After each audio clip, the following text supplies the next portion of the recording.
વિદ્યાર્થીઓ અને વાલીઓ, એનટીએની વેબસાઇટ, નીટની વેબસાઇટ પર અપડેટ આવી હતી. હું બિઝી હતો એટલે જલ્દી તમને ઇન્ફોર્મ નહીં કરી શક્યો. અમુક લોકોએ જોઈ લીધું હશે. જે બાકી હશે, જે લોકો મારા વિડીયોની વાર જોતા હોય, એમના માટે ખાસ ઇન્ફોર્મેશન કે આન્સર કી રિલીઝ થઈ ગઈ છે. Code number 11, 12, 13, 14. તમે આન્સર કીથી તમારી ટેસ્ટ બુકલેટમાં તમે જે ટીક કરી હશે એમાં તમે ચેક કરી શકો છો. તમારો કેટલો સ્કોર આવે છે એનો અંદાજો તમે મેળવી શકો છો. આ પછી અને આ આન્સર કી ઘણી જલ્દી એટલે એમ સમજી લો કે ઇતિહાસમાં પહેલી વાર આટલી જલ્દી એમને રિલીઝ કરી છે. હવે OMR શીટ તો તમે જે એક્ઝામ આપી છે એ આખા ભારતથી દિલ્હી જમા થશે, દિલ્હી ભેગી થશે, પછી એનું રિઝલ્ટ બનશે. એટલે એમાં વાર લાગશે, પણ જે રીતે આન્સર કી જલ્દી ઇસ્યુ કરી છે એનાથી એવું લાગે છે કે રિઝલ્ટ પણ જલ્દી ડિક્લેર થઈ શકે છે. જલ્દી મીન્સ જૂનના ફર્સ્ટ વીકમાં ડિક્લેર થવાની શક્યતા છે. અને હવે છે ને NTA OMR શીટ તમારી ડિક્લેર કરશે. પહેલે તો આ બધી OMR શીટ આખા ભારતથી ભેગી થશે, કેમ કે હમણાં 3 જ દિવસ થયા છે ને એક્ઝામને. 3 તારીખે એક્ઝામ થઈ, 4, 5 ને 6, આજે 6 તારીખ છે. તો 3 દિવસમાં તો NTA પાસે બધાની OMR શીટ નહીં પહોંચી હોય. તો આખા ભારતના દરેક રાજ્યથી OMR શીટ NTA પાસે પહોંચશે. પછી બધાનું ઓપ્ટિકલ મશીન રીડર જે હોય છે એના પર બધાની મશીન રીડ કરશે તમારા આન્સરને અને તમારો સ્કોર જનરેટ થશે. પછી NTA તમારું રિઝલ્ટ બનાવશે. તો એ પહેલાં જ્યારે એમની પાસે બધી OMR શીટ આવી જશે તો તમારી OMR શીટ એ ડિસ્પ્લે કરશે કે દરેક સ્ટુડન્ટ લોગિન કરીને પણ જોઈ શકશે અને ઘણી વખત ઈમેલ પર પણ આવે છે.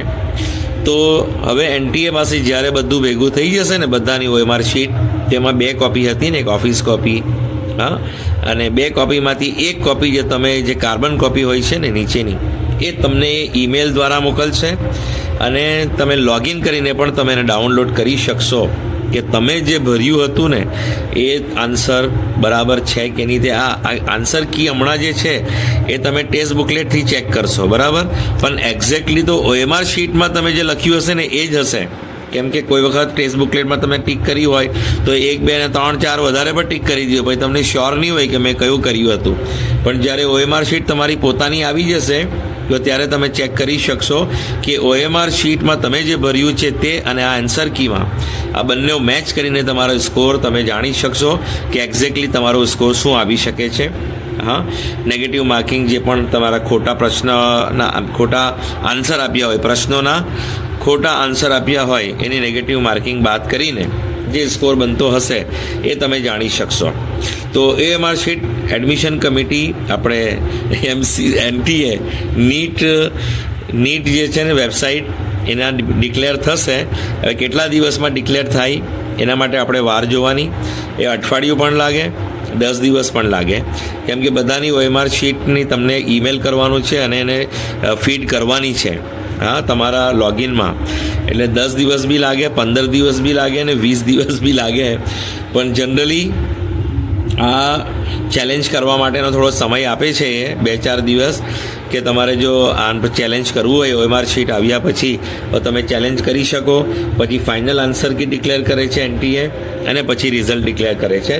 ને કોઈ વખત રિઝલ્ટની સાથે જ ફાઇનલ આન્સર કી ડિક્લેર કરે છે, કોઈ વખત પહેલે ફાઇનલ આન્સર કી ડિક્લેર કરે છે પછી રિઝલ્ટ ડિક્લેર કરે છે.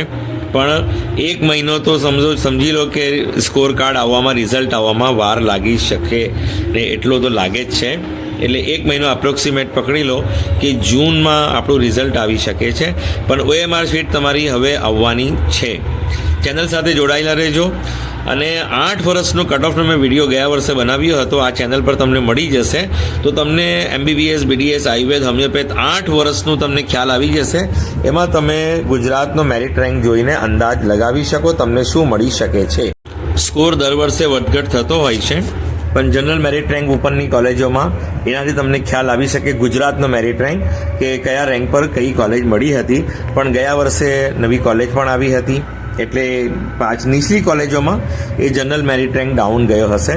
અને જે જનરલ મેરિટ રેન્ક ગયા વર્ષે ડાઉન થયો છે એટલો જનરલ મેરિટ રેન્ક તમારો હોય તો તમને સમજી લો કે મળવાની શક્યતા 99% રહેશે. બાકી અમુક લોકો ગયા વર્ષે આયુર્વેદમાં બાય મિસ્ટેક જતા રહ્યા હતા, એના કારણે પણ MBBSનું જનરલ મેરિટ રેન્ક ડાઉન ગયો હતો. પણ હવે જોઈ લઈશું આ વર્ષે શું થાય છે. મેરિટ લિસ્ટ બને ત્યારે એક્ઝેક્ટ આપણને ખ્યાલ આવશે. ચેનલ સાથે જોડાયેલા રહેજો, જેથી જે પણ કોઈ માહિતી અપડેટ આવશે હું તમને જાણ કરીશ. અને મારા ચેનલ પર ગયા વર્ષે મેં દરેકના 8 વર્ષના કટ ઓફના વિડીયો બનાવ્યા છે, એ તમે જરૂરથી જોઈ લેજો. Thank you so much for listening, liking, subscribing and sharing.